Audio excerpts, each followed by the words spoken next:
My sincere greetings to everyone and welcome to DS English. I am Deepmala Sharma, lecturer in English and आज का हमारा lesson 9th class के students के लिए है. इसका टाइटल है reach for the top and ये आपकी NCERT की बिहाइव बुक का 8th चैप्टर है. इस चैप्टर के दो पार्ट्स हैं. Part first Santosh Yadav and part second Maria Sharapova. And ये दोनों ही पार्ट्स इन दोनों फेमस वुमेन की बायोग्राफिकल डिटेल्स को प्रेजेंट करते हैं, यानी उनकी लाइफ के बारे में, उनके करियर के बारे में, उनकी अचीवमेंट्स के बारे में एंड इन सब से बढ़कर उन सारे स्ट्रगल्स के बारे में एंड उन सब हर्डल्स के बारे में हमें बताते हैं जिनको पार करके these two women reached at the top position in the world.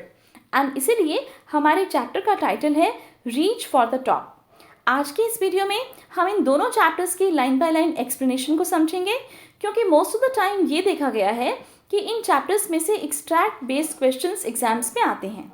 Means आपको कोई भी पैराग्राफ या किसी भी पैराग्राफ की कुछ लाइंस पेपर में दी हुई होंगी और आपको उन पर बेस्ड क्वेश्चंस के आंसर्स करने होंगे. साथ ही पार्ट फर्स्ट यानी संतोष यादव वाले पार्ट के एंड में मैंने आपको NCERT टेक्स्ट बुक के सभी क्वेश्चन के सॉल्यूशंस प्रोवाइड किए हैं. एंड पार्ट सेकेंड के एंड में हम प्रैक्टिस करने वाले हैं एक्सट्रैक्ट बेस्ड क्वेश्चन एग्जाम में कैसे पूछा जाएगा इसकी. So let's get started and come to our first part of chapter 8 reach for the top, that is Santosh Yadav. तो जैसा कि मैंने आपको बताया, हम इस पार्ट में लाइन बाय लाइन एक्सप्लेनेशन करेंगे संतोष यादव की. एक ही वीडियो के अंदर मैंने दोनों पार्ट्स को कवर अप किया है. तो चलिए स्टार्ट करते हैं. The only woman in the world who has scaled Mount Everest twice was born in a society where the birth of a son was regarded as a blessing and a daughter, though not considered a curse, was not generally welcome. तो एक ऐसी woman के बारे में हम इस chapter में पढ़ने वाले हैं जिसने कि माउंट एवरेस्ट को 2 बार चढ़ाई की है. ओके, यानी कि ये ऐसी वुमन है जो माउंट एवरेस्ट के ऊपर 2 बार चढ़ी हैं. और वो ये बताते हैं चैप्टर की शुरुआत में इस वुमन के बारे में. किस वुमन की बात हो रही है यहाँ पर? संतोष यादव की. तो संतोष यादव एक इस तरह की वुमन यहाँ पर डिस्क्राइब की है जिन्होंने माउंट एवरेस्ट को 2 बार चढ़ा है. ओके, कि उनका जन्म जो है वो एक ऐसी सोसाइटी में हुआ था, एक ऐसे समाज में हुआ था जहाँ पे जैसे अगर कोई लड़का पैदा होता है तो उसका जो जन्म है उसे एक तरह से ब्लेसिंग के रूप में लिया जाता था. लेकिन अगर कोई लड़की पैदा होती थी तो हालांकि एक कर्स यानी कि अभिशाप तो नहीं माना जाता था उसे, लेकिन फिर भी उसका स्वागत जो है वो उस खुले दिल से, उस खुले मन से नहीं किया जाता था जैसे कि एक बेटे के पैदा होने पर खुशियाँ मनाई जाती थी. When her mother was expecting Santosh, a traveling holy man giving her his blessing assumed that she wanted a son. जिस समय संतोष की मदर उन्हें एक्सपेक्ट कर रही थी, मीन्स जब संतोष की मदर प्रेग्नेंट थी और संतोष पैदा होने वाली थी, तो उस समय एक होली मैन वहाँ पर आए. होली मैन का मतलब हम किसी भी सन्यासी से ले सकते हैं, बाबा से ले सकते हैं. वो वहाँ पर आए और उन्होंने जो संतोष की मदर हैं उन्हें ब्लेसिंग दी. उन्होंने क्या ब्लेसिंग दी कि उन्हें बेटा ही चाहिए होगा. तो जैसे कि हमारी सोसाइटी में जनरली होता है कि ज़्यादातर विमेन को बेटा हो, इस तरह का आशीर्वाद दिया जाता है. But to everyone surprise an unborn child's grandmother who was standing close by told him that they did not want a son. लेकिन बड़ी हैरानी की बात ये हुई कि वो जो बच्चा जो भी पैदा भी नहीं हुआ था, उसकी ग्रैंड मदर जो थी वो भी वहीं पर ही खड़ी हुई थी और उन्होंने ये कहा कि उन्हें कोई बेटा नहीं चाहिए. The Holi man was also surprised. वो जो होली मैन थे, वो जो साधु थे, वो भी बहुत ही हैरान रह गए इस बात से कि वे ये कैसे कह रहे हैं, हर किसी को बेटा चाहिए हुए होता है. Nevertheless he gave the requested blessing and as destiny would have it the blessing seem to work. और होली मैन ने हालांकि हैरानी तो जताई, हैरान तो वो हुए, लेकिन उन्होंने फिर भी आशीर्वाद दे दिया उन्हें कि ठीक है, कोई बात नहीं, तुम्हें इस बार बेटी होगी. Santosh was born the 6th child in a family with 5 sons. And इस तरह से संतोष का बर्थ होता है. उनका जो आशीर्वाद था वो पूरा हो गया. एंड इस बार लड़का नहीं लड़की हुई. लड़का इस बार नहीं का क्या मतलब है, क्योंकि ऑलरेडी संतोष जिस फैमिली में पैदा हुई थी उसके पास 5 भाई ऑलरेडी थे, उनके पास 5 बेटे थे और वो उनकी फिर 6 नंबर पे उनकी बेटी हुई. A sister to 5 brothers. She was a sister to 5 brothers. Santosh के पैदा होने से पहले उसके 5 भाई थे. She was born in the small village of Joniyawas of Rewari district in Haryana. तो संतोष यादव का जन्म कहाँ पे हुआ था? हरियाणा में एक रेवाड़ी डिस्ट्रिक्ट है और रेवाड़ी डिस्ट्रिक्ट में एक छोटा सा गांव है जोनियावास के नाम से, वहाँ पर संतोष का जन्म हुआ था। ये इंपॉर्टेंट है, कई बार पेपर में पूछ लिया जाता है कि where was Santosh born. So Santosh was born the small village of Joniyawas of Rewari district in Haryana.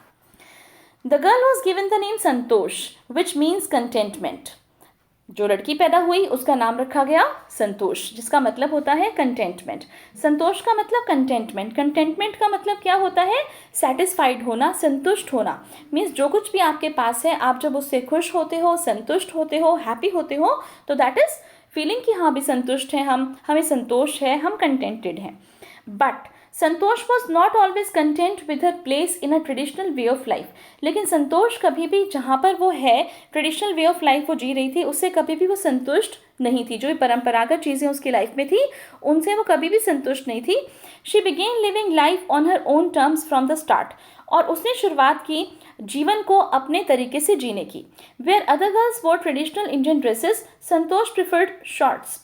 हालांकि दूसरी जो लड़कियां थी वो बिल्कुल परंपरागत जो इंडियन कपड़े हैं उनको पहनती थी, हो सकता है सलवार कमीज़ वगैरह, लेकिन संतोष ने कभी भी सलवार कमीज़ या इस तरह के ट्रेडिशनल इंडियन ड्रेसेस नहीं पहनी, बल्कि वो शॉर्ट्स पहनती थी। Looking back she says now, from the very beginning I was quite determined that if I chose a correct and a rational path, the others around me had to change, not me.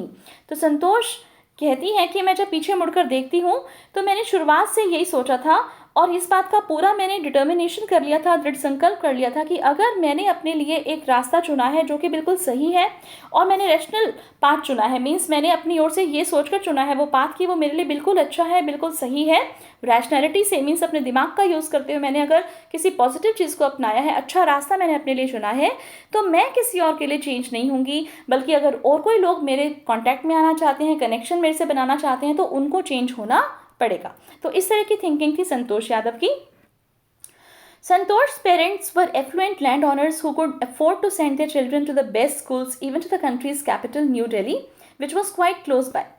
संतोष के जो parents थे वो बहुत ही rich land owners थे, उनके पास काफ़ी ज़मीनें थी और वो ये अफोर्ड कर सकते थे, मीन्स उनके पास इतने पैसे थे कि वो अपने बच्चों को बहुत ही अच्छे स्कूल्स के अंदर, यहाँ तक कि न्यू दिल्ली के स्कूल्स के अंदर भी, जो कि हमारे देश की कैपिटल है, तो वहाँ के जो स्कूल्स होंगे ऑब्वियसली बहुत ही अच्छे होंगे, very good schools are there in New Delhi, तो वहाँ पर भी वो अपने बच्चों को पढ़ने के लिए भेज सकते थे। और न्यू दिल्ली उनके जैसे रेवाड़ी से काफ़ी नज़दीक भी है।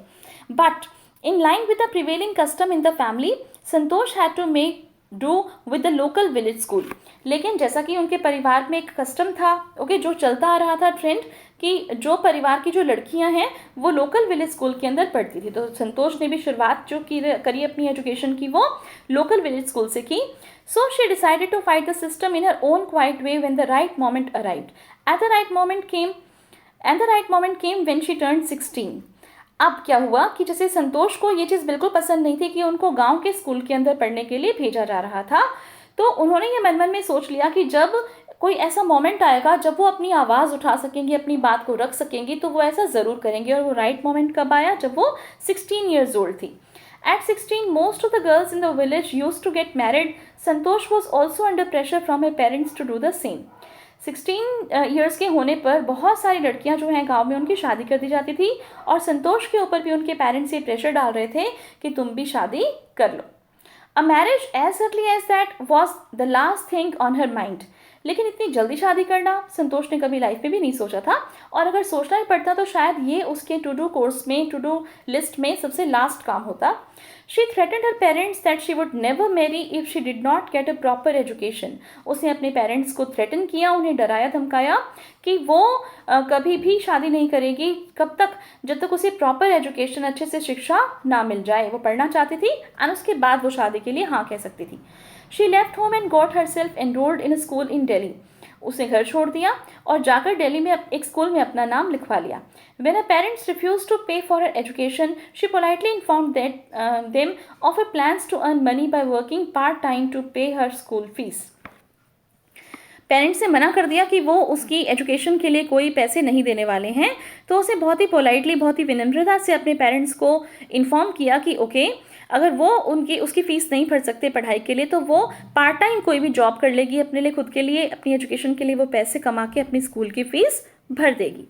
हर पेरेंट्स देन एग्रीड टू पे फॉर हर एजुकेशन। फिर उसके पेरेंट्स एग्री हुए कि ठीक है, वो उसके स्कूल की फ़ीस को पे कर देंगे।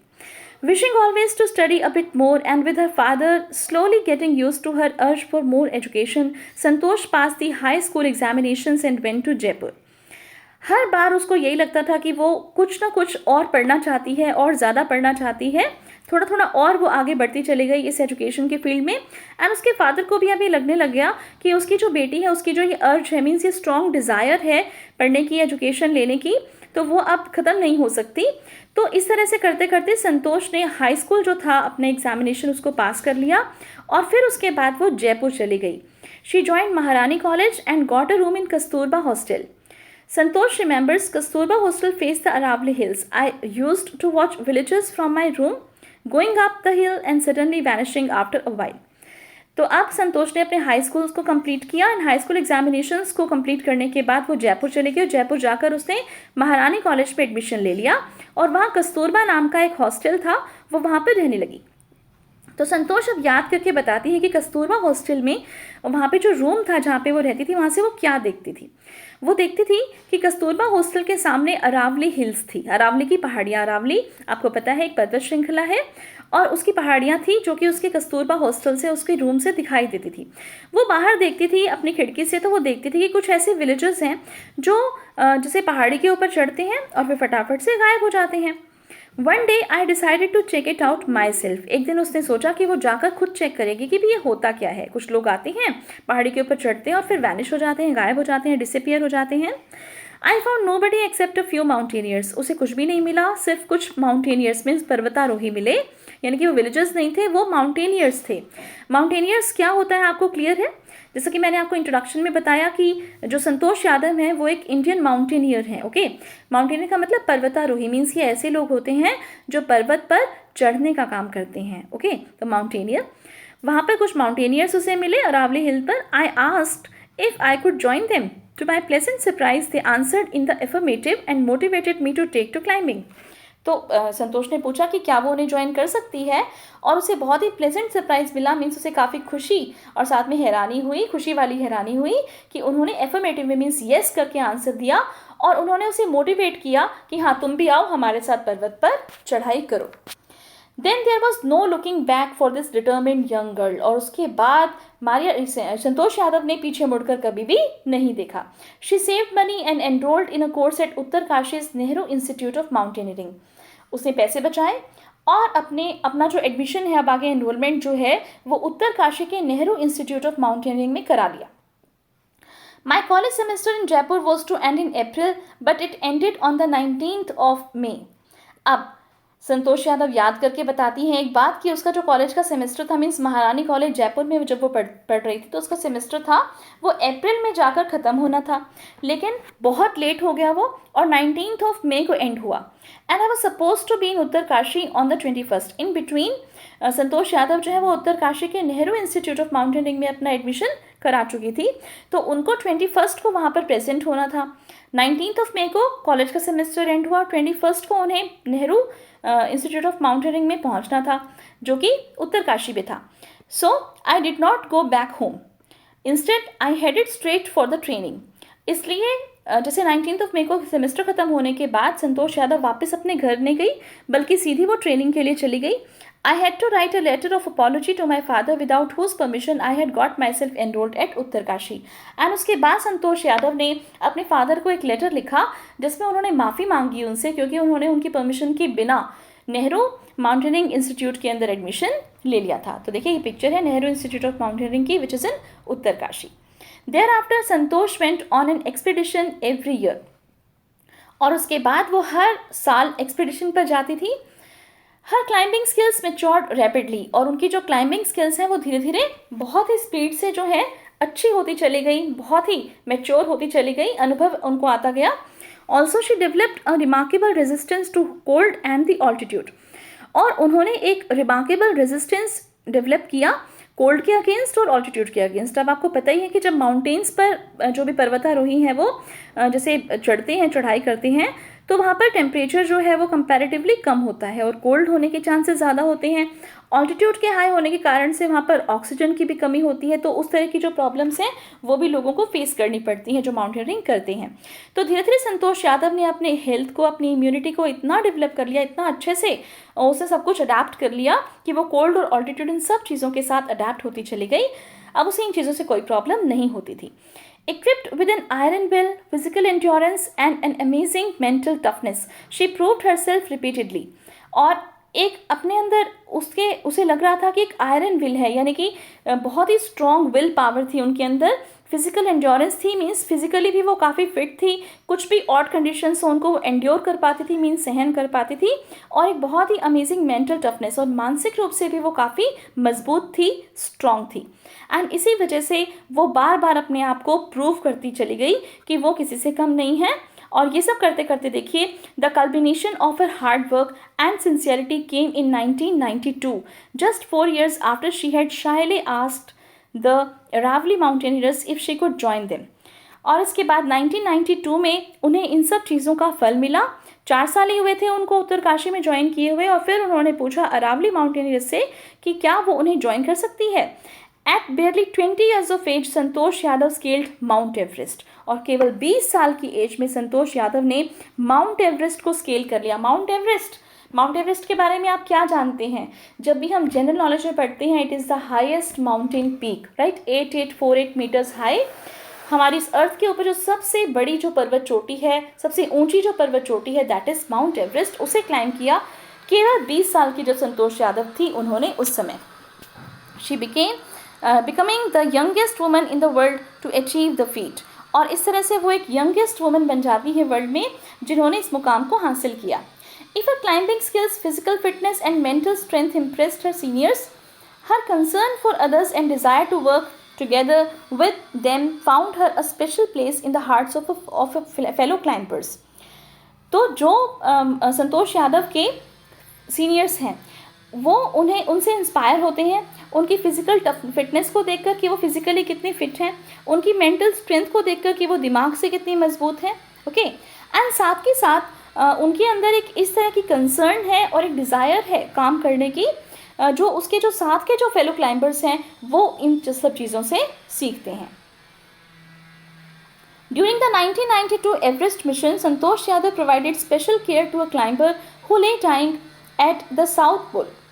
अब 1992 के एवरेस्ट मिशन पर क्या हुआ कि संतोष यादव ने बहुत ही स्पेशल केयर की थी एक क्लाइंबर की। वो उनके साथ ही चढ़ाई कर रहे थे माउंट एवरेस्ट की। वो साउथ पोल के आसपास जो है उनकी एकदम ऐसी कंडीशन थी कि वो मरने ही वाले थे। She was unfortunately unsuccessful in saving them, लेकिन बहुत ही अनफॉर्चुनेट बात थी, दुर्भाग्यपूर्ण बात थी कि वो उन्हें बचाने में कामयाब नहीं हो पाई। However she manage to save another climber Mohan Singh who would have met with the same fate had she not shared her oxygen with him. लेकिन संतोष यादव ने एक और फेलो क्लाइंबर मोहन सिंह की जान बचाई, और उनसे उन्होंने क्या किया कि अपनी ऑक्सीजन शेयर करनी पड़ी। उन्होंने अपनी ऑक्सीजन शेयर की मोहन सिंह से, और अगर वो अपनी ऑक्सीजन मोहन सिंह के साथ शेयर नहीं करती तो उनका भी वही होता जो कि उस दूसरे फेलो क्लाइंबर का हुआ था, वो मर जाते। Within 12 months, Santosh found herself a member of an Indo-Nepalese women's expedition that invited her to join them. 12 महीनों के अंदर अंदर Santosh Indo Nepalese women's expedition की मेंबर बन गई। She then scaled the Everest a second time, और उस समय उन्होंने एवरेस्ट को दूसरी बार चढ़ाई की, thus setting a record as the only woman to have scaled the Everest twice and securing for herself and India a unique place in the annals of mountaineering. और इस तरह से वो बन जाती हैं विश्व की ऐसी पहली महिला जिसने कि 2 बार माउंट एवरेस्ट को क्लाइम किया और एक रिकॉर्ड बना दिया हमारे देश इंडिया के लिए। एक बहुत ही यूनिक प्लेस है किसमें, माउंटेनियरिंग के इस फील्ड के अंदर एक बहुत ही यूनिक प्लेस उसने इंडिया के लिए बना दी कि वो इंडियन वुमन बनी, ऐसी पहली इंडियन वुमन बनी जिसने कि माउंट एवरेस्ट को 2 बार क्लाइम किया इस वर्ल्ड में। In recognition of her achievements, the Indian government bestowed upon her one of the nation's top honors, the Padma Shri. और उसकी जो ये सब चीज़ें थी इन्हें रिकॉग्नाइज किया हमारी इंडियन गवर्नमेंट ने, और संतोष यादव को उनकी इन अचीवमेंट्स के लिए पद्मश्री से सम्मानित किया गया। Describing her feelings when she was literally on the top of the world, Santosh has said, "It took some time for the enormity of the moment to sink in. Then unfurled the Indian tricolor and held it aloft on the roof of the world. तो संतोष यादव से जब इस बारे में पूछा जाता है कि उन्हें कैसा फील हुआ जब उन्होंने माउंट एवरेस्ट को क्लाइंब किया, वो उसके टॉप पर पहुंची, तो वो सोचती है कि कहते कुछ समय तक तो मुझे ऐसा पता ही नहीं चला कि मैंने जो है माउंट एवरेस्ट को क्लाइंब कर दिया है और मैं सबसे टॉप पर उसकी पीक पर पहुंच गई हूँ। लेकिन उसके बाद फिर जब कहती हैं कि मैंने जब हमारे इंडिया का जो ट्राई कलर मीन्स जो हमारे देश का तिरंगा झंडा है उसे वहाँ पर लगाया, तो मुझे बहुत ही अच्छा लगा। वो मोमेंट मेरे लिए बहुत प्रेशियस था, क्योंकि जो हमारे देश का जो राष्ट्रीय ध्वज है वो हमारे संसार की छत के ऊपर इन द सेंस क्योंकि mount Everest is the highest peak of the world, okay. तो संसार की छत के ऊपर हमारे देश का तिरंगा लहरा रहा था। The feeling is indescribable. Santosh कहती हैं कि इस फीलिंग को मैं डिस्क्राइब नहीं कर सकती। The Indian flag was flying on the top of the world. Indian flag सबसे ऊपर, विश्व के सबसे ऊपर फहरा रहा था। It was truly a spiritual moment. उनके लिए ये एक बिल्कुल स्पिरिचुअल मोमेंट था, एक उनकी सोल को टच कर देने वाला मोमेंट था। I felt proud as an Indian, और उन्हें बहुत ही गर्व महसूस होता है कि she is an Indian. Also a fervent environmentalist, Santosh collected and brought down 500 kilograms of garbage from the Himalayas. अब सिर्फ ये नहीं है कि संतोष यादव जस्ट जाती हैं, माउंटेनिंग करती हैं और आ जाती हैं। संतोष यादव एक बहुत ही कंसर्न एनवायरमेंटलिस्ट भी है, मीन्स वो पर्यावरण के बारे में भी बहुत सोचती हैं। और आपको पता ही है कि पर्यावरण को बचाने का सबसे इम्पॉर्टेंट काम यही है कि हम पर्यावरण को क्लीन रखें, और इसीलिए उन्होंने भी यही काम किया। और हिमालय पर वो गई तो उन्होंने 500 किलोग्राम्स ऑफ गार्बेज अब तक वहाँ से कलेक्ट कर लिया है, ताकि हमारे इस एनवायरनमेंट को क्लीन रखा जा सके। तो देखिए ये फीलिंग थी जब हमारे देश का जो तिरंगा है वो इस इंडियन माउंटेनियर वुमन ने फहराया। And she became the first woman who climbed the Mount Everest twice in the world. And of course, she feels proud, and we all feel proud that she is an Indian. Now, here are some NCERT textbook questions.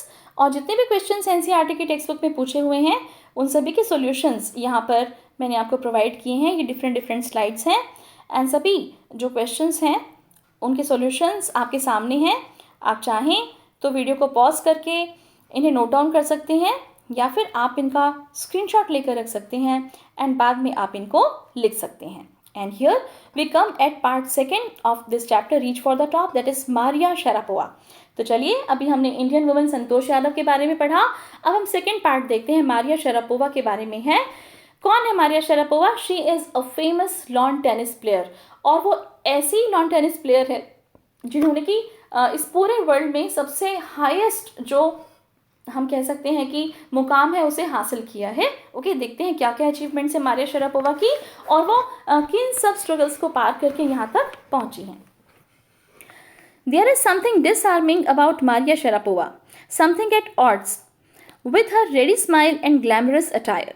अब यहाँ से author शुरुआत करते हैं इसकी title chapter की, कि कुछ ऐसी बात है मारिया शरापोवा के बारे में जो डिसआर्मिंग है, मीन्स बहुत ही लाइकेबल है, बहुत अच्छी लगती है वो बात मारिया शरापोवा के बारे में हम जब सोचते हैं, एंड सब एग्री करते हैं उस बात से। क्या वो जो बात है? That is at odds with her ready smile and glamorous attire.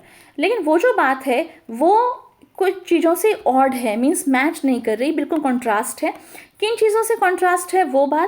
वो बात कॉन्ट्रास्ट है कि Maria Sharapova is smiling all the time, okay, and she is wearing a glamorous attire. उन्हें बहुत ही सुंदर वेशभूषा पहनी हुई है, बहुत ही सुंदर मुस्कान उनके चेहरे पर है। लेकिन कुछ ऐसी बात है इन सब चीज़ों के पीछे जो कि मारिया शरापोवा से बहुत ही अलग एक बात है, इन दोनों चीज़ों से जो बिल्कुल ऑपोजिट बात है मारिया शरापोवा के अंदर, जो समझ में नहीं आ रही। तो वो जो बात है, ओके, अब इसी के बारे में नेक्स्ट सेंटेंस से देखिए। And that something in her lifted her on Monday 22nd August 2005 to the world #1 position in women's tennis. And वो जो बात है, उस बात के कारण, उस बात से मारिया शरापोवा मंडे 22 अगस्त 2005 को वर्ल्ड में नंबर 1 पोजीशन पे पहुंच गई विमेंस टेनिस में। All this happened in almost no time, और ऐसा होते हुए बिल्कुल भी टाइम नहीं लगा। Poised beyond her years, the Siberian-born teenager took just 4 years as a professional to reach the pinnacle. और सिर्फ 4 साल लगे, ओके, 4 साल लगे एक साइबेरिया में पैदा हुए टीनेजर को, जो 4 साल की प्रोफेशनल ट्रेनिंग के बाद ही रीच द पिनाकल, मीन्स इस हाइट पर, इतने बड़े मुकाम पर पहुंच गई।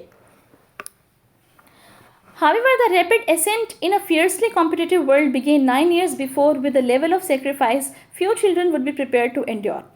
अब यहाँ पर बताया जा रहा है कि हालांकि 4 साल की प्रोफेशनल ट्रेनिंग के बाद ऐसा कहा गया कि मारिया शरापोवा नंबर 1 पोजीशन पे पहुंच गई टेनिस में, लेकिन इसके पीछे ऐसा नहीं था कि सिर्फ 4 ही साल थे। ये जो स्ट्रगल था उनका, ये 9 साल पहले शुरू हो गया था इस फियर्सली कॉम्पिटिटिव वर्ल्ड में। मीन्स बहुत ही चैलेंजिंग वर्ल्ड है ये, बहुत कंपटीशन है यहाँ पे। तो ये जो उनका एक रैपिड एसेंट था, मीन्स बहुत तेज़ी से उन्होंने इस ऊंचाई पर वो पहुंची। तो ये जो स्ट्रगल था ये 9 ईयर्स बिफोर स्टार्ट हो गया था, और ऐसे ऐसे उन्हें सेक्रीफाइसेस करने पड़े, ऐसे ऐसे बलिदान देने पड़े जो कि बहुत ही कम बच्चे इन सब चीज़ों को सहन कर पाते हैं। ऐसा उन्होंने किया।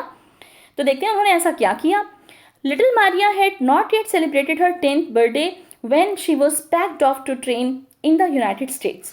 लिटिल मारिया जो थी, छोटी सी मारिया थी, छोटी बच्ची थी, उन्होंने अब तक अपना 10th बर्थडे भी सेलिब्रेट नहीं किया था, और उन्होंने अपने बैग्स पैक कर दिए थे। ट्रेन में बैठ गई थी वो यूनाइटेड स्टेट्स जाने के लिए। That trip to Florida with a father Yuri launched her on the path to success and stardom. और वो जो ट्रिप था कहाँ से? रशिया से फ्लोरिडा का। साइबेरिया रशिया में पैदा हुई थी मारिया, और वो जा रही थी फ्लोरिडा। तो फ्लोरिडा का जो वो ट्रिप था अपने फादर यूरी के साथ, उसी ट्रिप से ही वो इस ऐसे रास्ते पर जाने वाली थी जो सक्सेस और स्टारडम की ओर उन्हें ले जा रहा था। But it also required a heart wrenching 2 year separation from her mother Yelena. लेकिन इसी के साथ उनको 2 साल तक अपनी मदर येलेना से बिल्कुल अलग रहना पड़ा। हार्ट रेंचिंग का मतलब उनका दिल टूट गया, बहुत ही उदास हो गई वो इस बात से। The latter was compelled to stay back in Siberia because of visa restrictions. Later का मतलब यहाँ पर किससे आया है? देखिए मैंने आपको पहले ही बताया था, LATTER का मतलब होता है बाद वाला। तो यानी कि यहाँ पर मारिया की बात हो रही है एंड उनकी मदर की बात हो रही है। मदर की बात बाद में हो रही है। फॉर्मर और लेटर ये दोनों ऑपोजिट वर्ड्स हैं, एंटोनिम्स हैं। फॉर्मर का मतलब पहले वाला एंड लेटर का मतलब बाद वाला। तो उनकी जो मदर है वो मारिया के साथ यूनाइटेड स्टेट्स नहीं जा पाई थी, क्योंकि उनको साइबेरिया ही रहना पड़ा था, क्योंकि कुछ वीज़ा की रेस्ट्रिक्शंस थी। मीन्स कुछ ऐसी प्रतिबंध थे कि उनको परमिशन नहीं मिली थी यूनाइटेड स्टेट्स में रहने की।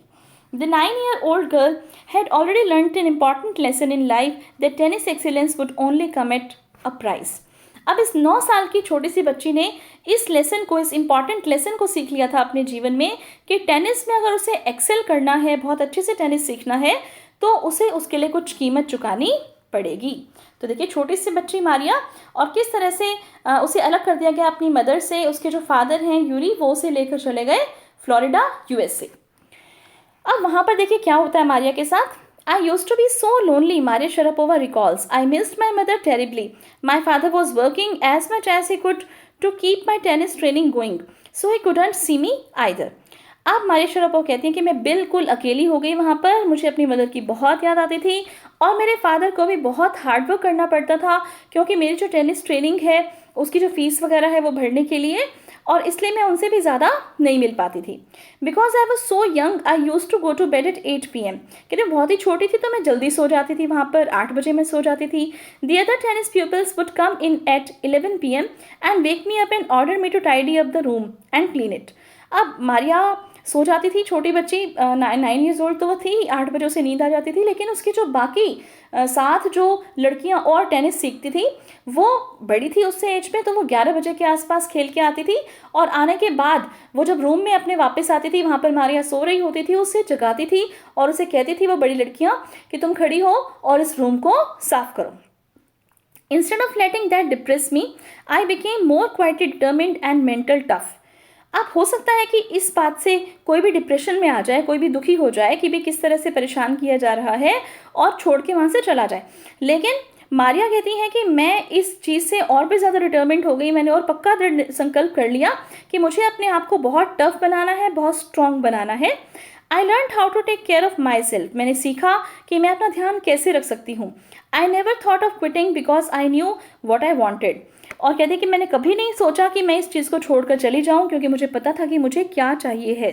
When you come from nothing and you have nothing, then it makes you very hungry and determined. जब आप किसी ऐसी जगह से आते हो जहाँ पर आपके पास कुछ भी नहीं होता, और आपके पास कुछ भी नहीं होता, तो ये इस चीज़ से आपकी जो भूख है, हंगर है और डिटर्मिनेशन है, वो बढ़ जाता है। आप चाहते हो कि भी ऑलरेडी आपके पास कुछ भी नहीं है, तो आपको कहीं ना कहीं तो कुछ ना कुछ तो करना पड़ेगा ना आगे बढ़ने के लिए, जीवन में कुछ पाने के लिए।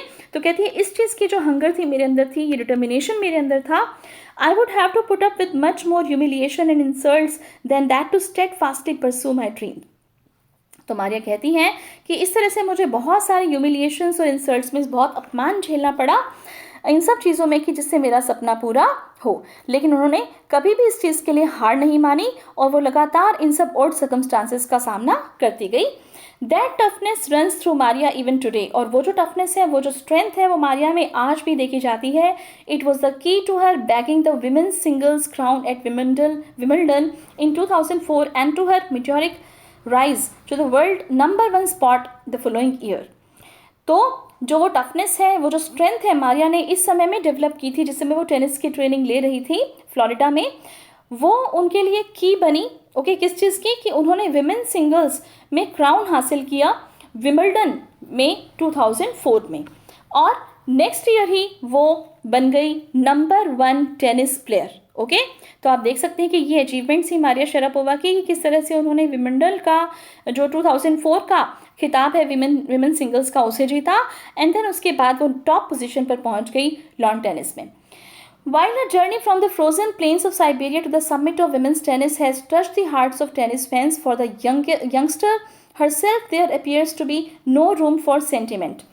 हालांकि उसकी जो ये जर्नी है, जब लोग सुनते हैं, उसके जो टेनिस फैंस हैं वो सुनते हैं उसकी इस स्ट्रगल के बारे में, इस जर्नी के बारे में, कि किस तरह से साइबेरिया के फ्रोज़न प्लेन्स में से, मीन्स वहाँ पे काफ़ी ठंड पड़ती है, तो फ्रोज़न प्लेन्स का मतलब बहुत ही बर्फीली जगह है साइबेरिया, वहाँ से लेके और वो विमेंस टेनिस के समिट, मीन्स विमेंस टेनिस की ऊंचाई तक, शीर्ष तक वो पहुँची है। किस तरह से वो जो स्ट्रगल है उसका, उसके बारे में जब उसके टेनिस के फैंस को पता चलता है तो ये उनके दिल को छू जाती है। लेकिन ये जो मारिया है, यंगस्टर यहाँ पर रेफर कर रहा है मारिया को, उसके मतलब मारिया इन चीज़ों को देखकर कभी भी इमोशनल नहीं होती। The straight looks and the answers she gives when asked about her ambition make it amply clear that she considers the sacrifices were worth। और जब भी उनसे पूछा जाता है इन सब बातों के बारे में, तो वो यही कहती हैं कि जो उनकी एम्बिशन थी उसे पाने के लिए उन्होंने जो कुछ भी किया वो सब वर्थ था, मीन्स वो करना ही था, उन्होंने करके उनको ये सब हासिल हुआ, तो वो करना उनके लिए वर्थ था। I am very very competitive, वो कहती हैं कि मैं बहुत ज़्यादा कॉम्पिटिशन की स्पिरिट से भरी हुई हूँ। I work hard at what I do, जो कुछ करती हूँ उसके लिए मैं बहुत मेहनत करती हूँ। इट्स माई जॉब, ये मेरा जॉब है। This is her Mantra for success, और ये उनका सफलता का एक मंत्र भी है, वो सबको बताती हैं कि बहुत मेहनत करनी है, हर तरह से अपने आप को स्ट्रॉन्ग बनाना है। Though Maria Sharapova speaks with a pronounced American accent, she proudly parades her Russian nationality. Maria Sharapova जब भी बोलती हैं तो उनमें अमेरिकन एक्सेंट आता है, उनकी जो भाषा है, स्पोकन जो है उनकी भाषा, उसमें अमेरिकन एक्सेंट आता है, लेकिन फिर भी वो इस बात में प्राउड फील करती हैं कि वो एक रशियन नेशनैलिटी की हैं, मीन्स उनकी जो राष्ट्रीयता है वो रशियन है। She belongs to Russia, she was born in Russia. American accent क्यों आता है? क्योंकि उनकी जो अपब्रिंगिंग है, at the age of 9 she came to US, तो इस वजह से उनका टच आता है बोलने में अमेरिका का। Clearing all doubts she says I am Russian, it's true that the US is a big part of my life. तो जब भी उनसे पूछा जाता है इस बारे में, तो वो अपने सब डाउट्स को क्लियर करते हुए कहती हैं कि हाँ जी, मैं एक रशियन हूँ, आई बिलोंग टू रशिया, और ये सच बात है कि US ने एक बहुत बड़ा रोल प्ले किया है मेरी लाइफ में। US means United states, but I have Russian citizenship, लेकिन मेरे पास रूस की सिटीजनशिप है, रूस की नागरिक हूँ। My blood is totally Russian, मेरा खून एकदम रशियन है। I will play the Olympics for Russia if they want me, और वो ओलंपिक्स खेलना पसंद करेंगी अगर उन्हें कहा जाता है रशिया की ओर से तो। Like any number of teenage sensations, Maria Sharapova lists fashion, singing and dancing as her hobbies। अब देखिए, ये सब तो टेनिस के बारे में था, लेकिन इसके ऑपोजिट हम कह सकते हैं कि उनमें कुछ और भी इस तरह की बातें हैं, ऐसे फीचर्स हैं जो कि जो टीनेजर जो हैं उनके लिए सेंसेशन बन जाते हैं। दैट इज़ कि उनकी जो फैशन की जो सेंस है, वो बहुत अच्छा सिंग करती हैं, डांस करती हैं। ओके, ये सब उनकी हॉबीज़ हैं। She loves reading the novels of Arthur Conan Doyle, और आर्थर कॉनन डॉयल की नॉवेल्स हैं जो हैं उनको वो पढ़ना पसंद करती हैं। और her fondness for sophisticated evening gowns appears at odds with her love of pancakes with chocolate spread and fizzy orange drinks. और वो बहुत ही पसंद करती हैं कि शाम को अगर कहीं पार्टी वार्टी में जाना हो तो इवनिंग गाउन पहनना पसंद करती हैं, एंड साथ में पैनकेक खाना पसंद करती हैं, चॉकलेट खाना पसंद करती हैं और फिज़ी ऑरेंज ड्रिंक्स भी पीना पसंद करती हैं। तो ये सब चीज़ें जो हैं वो काफ़ी अलग दिखती हैं हमें, क्योंकि एक तो वो स्पोर्ट्स पर्सन है, राइट, और स्पोर्ट्स पर्सन को फिजिकली फिट होना होता है, लेकिन ये सब चीज़ें खाना तो बहुत सारी कैलोरीज वो ले लेते हैं, लेकिन स्टिल वो अपने आप को फिजिकली कितना फिट रख पाती हैं, इन सब चीज़ों के बारे में हमें इससे पता चलता है। Maria Sharapova can not be pigeon hold और कैटेगराइज्ड। मारिया शरापोवा को हम एक कैटेगरी के अंदर नहीं डाल सकते, उनमें अलग अलग जैसे टैलेंट्स हैं। Her talent, unwavering desire to succeed and readiness to sacrifice have lifted her to the top of the world. और उनका जो टैलेंट है, उनके अंदर जो इस तरह की दृढ़ इच्छा है जिसे कोई हिला नहीं सकता, ओके, सक्सेस के लिए, और उनका जो रेडीनेस है, मीन्स वो तत्पर रहती हैं कुछ भी सेक्रीफाइस करने के लिए, कुछ भी त्याग करने के लिए, इसी सब चीज़ों की वजह से वो वर्ल्ड में टॉप पोजीशन पर पहुंच पाई हैं। Few would grudge her the riches she is now reaping. कुछ लोग हो सकता है कि उनसे घृणा कर सकते हैं, नफरत कर सकते हैं कि कितना उनके पास पैसा है इस समय। This is what she has to say about her monetary gains from tennis. अब ये पता ही है कि वे टेनिस खेल कर ही उन्होंने ये सब पैसा कमाया है, अदरवाइज़ वो जिस बैकग्राउंड से आती हैं वो इतनी ज़्यादा वहाँ पे रिच नहीं थी। उनके पेरेंट्स ने बहुत स्ट्रगल किया, हार्डवर्क किया उनको इस मुकाम तक पहुँचाने के लिए, और उन्होंने भी पूरी एंड्योरेंस के साथ, फिजिकल स्ट्रेंथ के साथ ये सब हासिल किया। तो जब उनसे पूछा जाता है अपने मॉनेटरी गेन्स के बारे में तो वो कहती हैं of course money is a motivation. कहते हैं कि हाँ बिल्कुल पैसा तो मिलता ही है टेनिस खेलने से, और एक मोटिवेटिंग फैक्टर भी है। Tennis is a business and a sport. Business भी है टेनिस और एक स्पोर्ट भी है, क्योंकि बिजनेस का मतलब क्योंकि उससे पैसा मिलता है, स्पोर्ट का मतलब वो आपको फिजिकली फिट रखता है। But the most important thing is to become number 1 in the world. लेकिन सबसे इंपॉर्टेंट चीज़ मेरे लिए ये है कि मैं वर्ल्ड में नंबर 1 पोजीशन पे हूँ, ओके, क्योंकि टेनिस तो और लोग भी खेलते हैं, और भी प्लेयर्स हैं, उन्हें भी पैसे मिलते हैं टेनिस से खेलकर, लेकिन नंबर 1 पे तो एक ही जना पहुँचेगा ना। That's the dream that kept me going. और ये नंबर 1 पे पहुँचने का जो ड्रीम है, इसी की वजह से मारिया शरापोवा लगातार चलती जाती हैं। अब जैसा कि मैंने आपको बताया था, एनसीईआरटी के टेक्स्ट बुक में इस चैप्टर पर रिलेटेड कोई क्वेश्चन आंसर्स डायरेक्ट नहीं है, इसलिए मैंने आपको बताया था कि एग्जामिनर इसमें से आपसे एक्सट्रैक्ट बेस्ड क्वेश्चंस पूछ लेते हैं। तो यहाँ पर मैंने एक एक्सट्रैक्ट चैप्टर के बीच में से लिया है ताकि आपकी प्रैक्टिस हो सके कि किस तरह से पेपर में क्वेश्चंस आ सकते हैं एक्सट्रैक्ट बेस्ड। और ये जो प्रैक्टिस है ये सिर्फ इस चैप्टर के लिए ही नहीं बल्कि किसी भी चैप्टर के लिए आप फॉलो कर सकते हो। देखिए, read the following extract and answer the questions that follow. तो इस तरह से एक एक्सट्रैक्ट आपके सामने होगा चैप्टर में से, उसे पढ़ना है और उसके बाद जो क्वेश्चंस दिए हुए हैं उनको आंसर करना है। देखिए चैप्टर एक्सट्रैक्ट पढ़ते हैं। That trip to Florida with her father Yuri launched her on the path of success and stardom, but it also required a heart-wrenching 2-year separation from her mother Yelena. The latter was compelled to stay back in Siberia because of visa restrictions. अब ये extract है, अभी हमने इसके बारे में पढ़ा है। क्वेश्चंस देख लेते हैं क्या है। Name the chapter from which these lines have been taken. किस चैप्टर में से लाइन्स ली गई हैं? Reach for the top, part second, Maria Sharapova. To which sport is Maria Sharapova attached with. Maria Sharapova किस स्पोर्ट्स से belong करती हैं? That is lawn tennis. Who does her refer to in the passage. Her यहाँ पर किसके लिए आया है? ऑब्वियसली यहाँ पर हर जो है वो मारिया शरापोवा के लिए आया है। From where did she make a trip to Florida and why. तो कहाँ से उन्होंने फ्लोरिडा के लिए ट्रिप किया? यस, रशिया से वो फ्लोरिडा गई। क्यों गई? टेनिस ट्रेनिंग लेने के लिए। Y could her mother not accompany her. Mother उनके साथ क्यों नहीं जा पाई? क्योंकि वीज़ा रेस्ट्रिक्शंस थी इसलिए। एंड देखिए इनके जो आंसर्स हैं वो आपने कैसे लिखने हैं। आंसर्स 1, 2, 3, 4, 5 मैंने डिस्कस किया भी आपके साथ, एंड यहाँ पर मैंने इनके सॉल्यूशंस आपके लिए प्रोवाइड किए हैं, ये आप अपनी नोटबुक्स में लिख सकते हो। And that's it for this video. इस चैप्टर से इन दोनों पर्सन्स की, फेमस वुमेन की जो बायोग्राफिकल डिटेल्स हैं, इनसे हमें क्या सीखने को मिला? हमें ये सीखने को मिला कि हमें कितनी भी ऑड सर्कमस्टांसेस हों, संतोष यादव को देखिए आप कि किस तरह से इंडियन जो हमारा सोसाइटी है उसमें हमने ये देखा कि मेल डोमिनेटेड सिस्टम है, जो बॉयज़ हैं उन्हें ज़्यादा प्रेफरेंस मिलती है, लेकिन फिर भी संतोष ने अपने हकों के लिए और अपने सही चीज़ों के लिए बोला, स्टैंड लिया, ओके। और किस तरह से वो इतनी टॉप पोजीशन पर पहुंचे कि ये जो पूरा वर्ल्ड है उसमें सबसे हाईएस्ट पीक है, that is the mount Everest, उन्होंने क्लाइंब किया, राइट। तो इन स्ट्रगल्स को आप समझिए। फिर मारिया शरापोवा को देखिए, 9 ईयर्स की एज पे वो लड़की रशिया से अमेरिका चली गई, मदर से नहीं मिल पाई, बिल्कुल अलग रही, अकेली रही, छोटी सी बच्ची जिसको कि वहाँ पे सीनियर्स ने काफ़ी जैसे बोला भी कि भी ये करो वो करो, उसने सारी चीज़ों को फॉलो किया, मेंटली अपने आप को मजबूत किया, फिजिकली मजबूत किया, पीछे उसके पास कुछ भी नहीं था, सब कुछ उसने हासिल किया। तो इन दोनों स्टोरीज से हमें यही सीखने को मिलता है बेटा कि हमें जीवन में कितनी भी मुश्किलें आएँ, कभी भी उनका जो है उनसे पीछे नहीं भागना और उनका बहुत ही हिम्मत से, मेहनत से और एक सही तरीके से उनका सामना करना है। ज़रूर ज़रूर ज़रूर सक्सेस आपको मिलेगी। With these best wishes and these motivating words I and my video here. Thanks a lot for watching. Thank you so much.